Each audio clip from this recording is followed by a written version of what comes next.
Welcome to Ireland and to the second day of competition in the United Kingdom Strongest Man contest. It really has been a contest too. Glenn Ross, Jay Hughes, Rob Frampton dominated the first day of competition, the first 8 competitors to go through. Ross was absolutely superb. Daddy, can he be beaten? This is the man they've all got to beat. 2 men have gone, Simon Morton and Nigel Troy. They've gone from the competition. This is what happened after the first 4 events. Ross, Hughes and Frampton way ahead of the rest. Ross on 30 points at the end of the first day. Who's up then on the second day? Dave Meir, Big Dave. Look at that, 24 stone, 57-inch chest from Tamworth in Staffs. Martin Jones is next from Newport. He's 27, England and Wales strongest man in the under 105 category. Big competitor. So is Simon Flinty from Derbyshire, 34 now, qualified for Great Britain Strongman for 4 seasons. He's 6'4" and 21 stone. Leslie Steele is next up from Livervady in County Derry. Last competed in the strongman competition in 2005. He's only 6 feet, 23 stone though.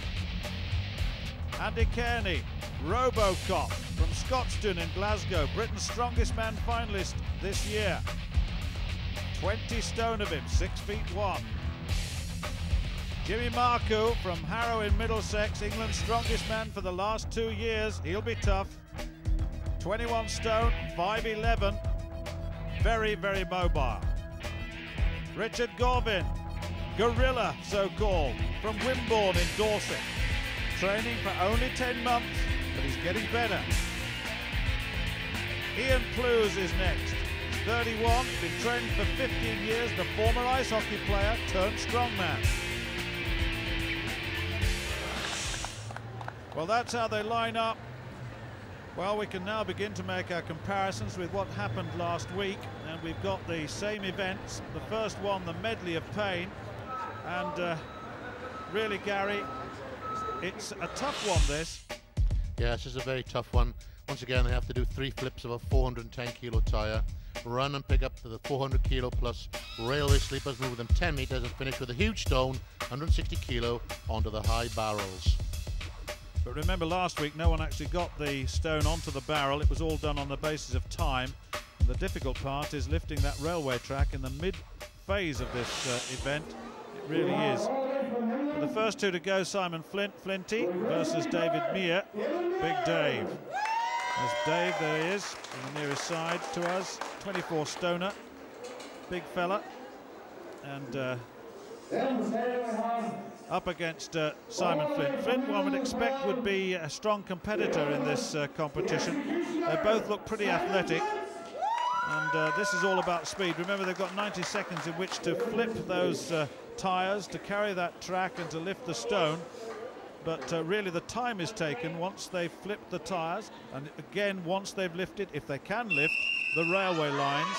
Then there are certain phases of timings going on throughout this to determine who comes first down to 8th. 8 points, remember, for a first place, as with last week. And let's look again at this. Flint looks to be moving the tyres a little bit better. Yeah, I think what they've done, they've watched the last group last week, and they've realised that the railway sleepers are really heavy, so they'll just take the time, secure them, and then move on. Well, Flint certainly is moving on. Look at this. This is very quick indeed. He's got the lines over the top. Now then, can he get the stone onto the top? If he does, then that will be a real bonus for him. Certainly Dave Meir has got now to work on this railway line and to move it. He really has. He's moved it some distance, so he'll get a score. He's got the time from flipping the tyres for the 3rd time. Now look at this. Is the stone going to go up with Simon Flint? No one's yet achieved it. This sitting back is absolutely essential to get the proper grip. I just wonder whether we'll get the first stone up, as we see Dave Meir on the right having real trouble. No, we're not.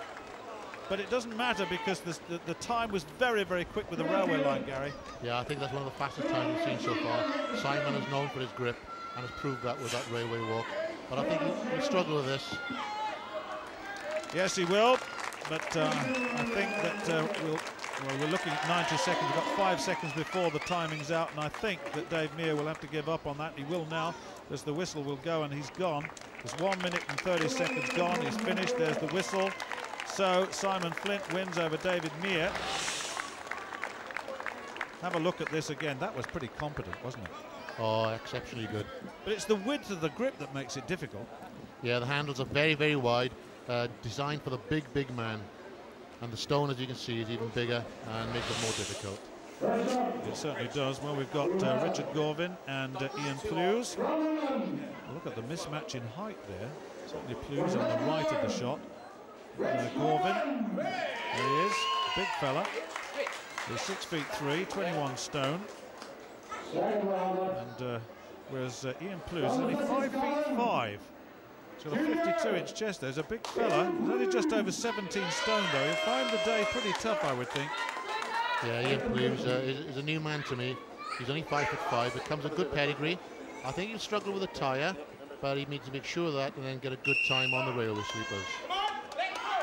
Well, just to remind you, this tyre is 410 kilograms. That's 900 pounds that they're flipping over. And then the railway track, which they next go on to, is 836 pounds. That's 380 kilograms. So really, this is quite a difficult task. It's very, very heavy. Now look at this from Richard Gorvin. His nickname Gorilla. Yes, he comes with, he's only been training for 10 months, but already has built up a good reputation on the strongman scene. Looks like he's going to do well, but this is the big challenge, these railway sleepers. Very big challenge indeed.